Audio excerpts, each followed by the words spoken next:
Hello guys, good morning. How are you? Fine. I am Purti Vairagi, your Hindi teacher. Okay, तो first video में मैंने कक्षा 8 बसंत भाग 3 से आपको कविता पढ़कर समझाई ध्वनि. आपकी कविता कौन सी थी? ध्वनि. ध्वनि को मैंने आपको पढ़ के समझाया और उससे कुछ कठिन शब्द भी मैंने आपको कराए थे. तो आज हम आपकी सेकंड वीडियो में उससे जुड़े कुछ आपकी पाठ्य पुस्तक से प्रश्न उत्तर समझकर करेंगे. ठीक है, यू आर रेडी? ओके, तो आपका पहला प्रश्न है आपकी पाठ्य पुस्तक से, कवि को ऐसा विश्वास क्यों है कि उसका अंत अभी नहीं होगा? तो उसका मैं दोबारा इस क्वेश्चन को रीड कर रही हूँ. कवि को ऐसा विश्वास क्यों है कि उसका अंत अभी नहीं होगा?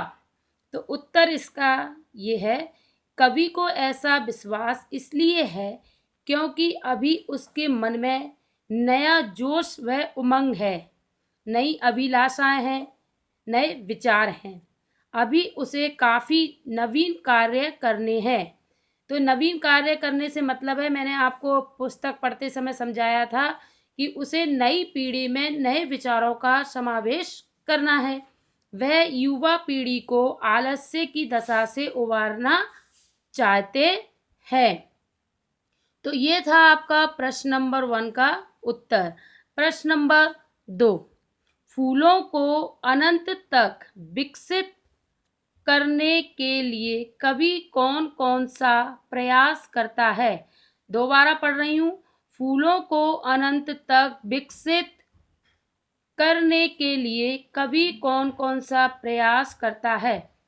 इसका उत्तर इस प्रकार है, फूलों को अनंत तक विकसित करने के लिए कभी उन्हें कलियों की स्थिति से निकालकर खिले फूल बनाना चाहता है. इसका अर्थ क्या है कि जो नई पीढ़ी है, नई युवा पीढ़ी है, उनको अपने बचपन से हटाकर वह युवा पीढ़ी में ले जाकर उनको नया समाज का व्यक्ति बनाना चाहता है. युवा पीढ़ी को कवि का मानना है कि उसके जीवन में बसंत आया हुआ है, इसीलिए वह कलियों को हाथों के वासंती स्पर्श से खिला देगा. वह फूलों की आंखों से आलस्य हटाकर उन्हें चुस्त व जागरूक करना चाहता है. प्रश्न नंबर 3, कवि पुष्पों की तंद्रा और आलस्य दूर हटाने के लिए क्या क्या करना चाहता है? दोबारा पढ़ रही हूँ प्रश्न, कवि पुष्पों की तंद्रा और आलस्य दूर हटाने के लिए क्या क्या करना चाहता है? उत्तर, कवि पुष्पों की तंद्रा और आलस्य दूर हटाने के लिए उन पर अपना हाथ फेरकर उन्हें जगाना चाहता है. वह उनको चुस्त, प्राणवान, आभावान व पुष्पित करना चाहता है. अतः कवि नींद में पड़े युवकों को प्रेरित करके उनमें नए उत्कर्ष के स्वप्न जगा देना चाहता है. उनका आलस्य दूर भगा देगा तथा उनमें नए उत्साह का संचार करना चाहता है. तो हमने जब पाठ्य पुस्तक पढ़ी थी तो उसमें बसंत ऋतु के माध्यम से कवि नई पीढ़ी को जगाना चाहता है, यानी नई चेतना का विकास करना चाहता है. ये आंसर इसी प्रकार है और आप इस प्रकार भी लिख सकते हैं. प्रश्न नंबर 4, बसंत को ऋतुराज क्यों कहा जाता है? आपस में चर्चा कीजिए. देखिए, ये प्रश्न आपका बहुत महत्वपूर्ण है. बसंत को ऋतुराज क्यों कहा जाता है? आपस में चर्चा कीजिए. तो इसका उत्तर इस प्रकार है, वैसे तो आप सभी बसंत ऋतु के बारे में जानते हैं, शुरू से पढ़ते और सुनते आ रहे हैं बसंत ऋतु के बारे में. तो इसको ऋतुओं का राजा कहा जाता है. बसंत ऋतु को सभी ऋतुओं का राजा कहा जाता है. उत्तर, बसंत ऋतु राज कहा जाता है क्योंकि यह सभी ऋतुओं का राजा है। इस ऋतु में प्रगति पूरे यौवन पर होती है। इस ऋतु के आने पर सर्दी कम हो जाती है, मौसम सुहावना हो जाता है। इस समय पंचतत्व अपना प्रकोप छोड़कर सुहावने रूप में प्रकट होते हैं। पंचतत्व जल, वायु, धरती, आकाश और अग्नि सभी अपना मोहक रूप दिखाते हैं। पेड़ों में नए पत्ते आने लगते हैं। आम बोरों से लद जाते हैं और खेत सरसों के फूलों से भरे पीले दिखाई देते हैं। सरसों के पीले फूल ऋतुराज के आगमन की घोषणा करते हैं। बसंत ऋतु के आगमन की घोषणा कौन करता है? सरसों के पीले फूल। खेतों में फूली हुई सरसों पवन के झोंकों से हिलती ऐसी दिखाई देती है मानो सामने सोने का सागर लहरा रहा हो। कोयल पंचम स्वर में गाती है और सभी को कुहू कुहू की आवाज से मंत्रमुग्ध करती है। इस ऋतु में उसकी छटा देखते ही बनती है। इस ऋतु में कई प्रकार प्रमुख त्योहार मनाए जाते हैं, जैसे बसंत पंचमी, महाशिवरात्रि, होली आदि। तो ध्यान रखिए, ये प्रश्न बहुत ही इम्पोर्टेंट है। प्रश्न 5, बसंत ऋतु में आने वाले त्योहारों के विषय में जानकारी एकत्र कीजिए और किसी एक त्योहार पर निबंध लिखिए। तो बच्चों, इस प्रश्न का उत्तर तो मैं आपको करवा रही हूँ, परंतु आपको सेल्फ में भी किसी एक त्योहार के बारे में होमवर्क में लिखना है।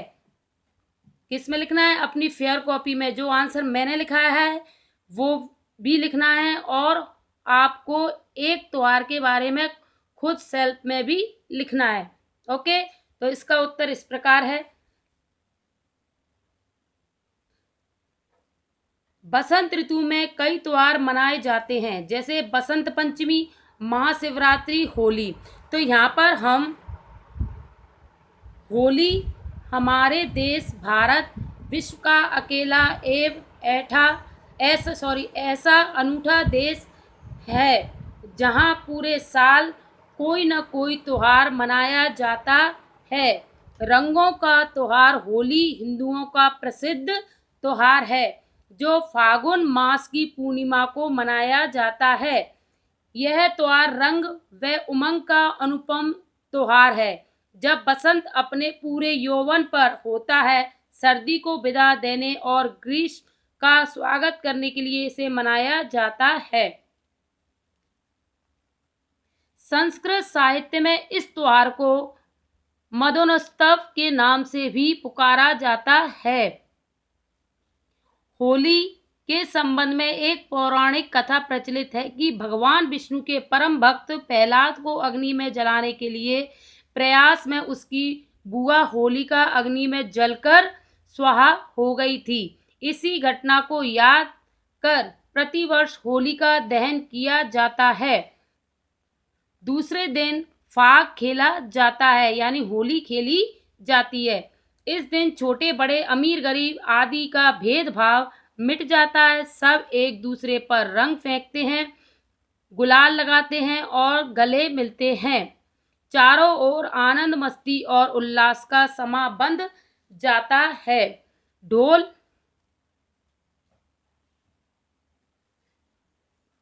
पर थिरकते मंजीरों की ताल पर झूमते, नाचते, गाते लोग आपसी भेदभाव भुलाकर अपने शत्रु को भी गले लगा लेते हैं। परंतु कुछ लोग अशोभनीय व्यवहार कर इस त्योहार की पवित्रता को नष्ट कर देते हैं। हमारा कर्तव्य है कि हम होली का त्योहार उसके आदर्शों के अनुरूप मनाएं तथा आपसी बेमनुष्य, बैर भाव, घृणा आदि को जलाकर एक दूसरे पर गुलाल लगाकर आपस में प्रेम, एकता, सद्भाव बढ़ाने का प्रयास करें। होली के अवसर पर आओ एक दूसरे पर गुलाल लगाएं, अपने सब भेदभाव भुलाकर प्रेम और सद्भाव बढ़ाएं।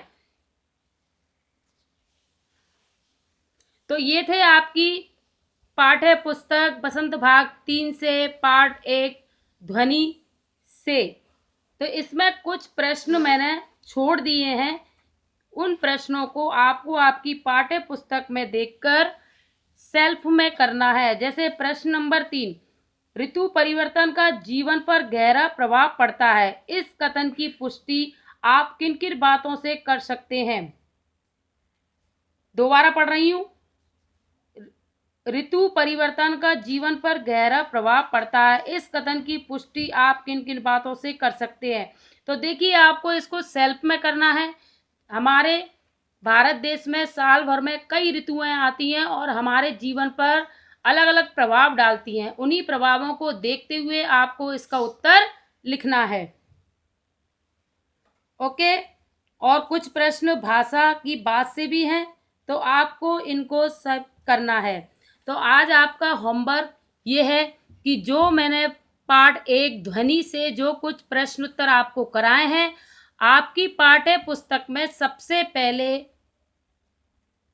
आपकी नोट कॉपी में सबसे पहले आप अपने पाठ 1 ध्वनि कविता बहुत ही सुंदर ढंग से लिखनी है तथा बसंत ऋतु में होने वाले परिवर्तन के आधार पर एक पिक्चर भी बनाना है। उसके बाद शब्दार्थ भी लिखना है और साथ में जो मैंने अभी मौखिक तौर पर आपको प्रश्न उत्तर समझाए हैं उनको भी बहुत ही सुंदर ढंग से करना है। ये था आपका होमवर्क।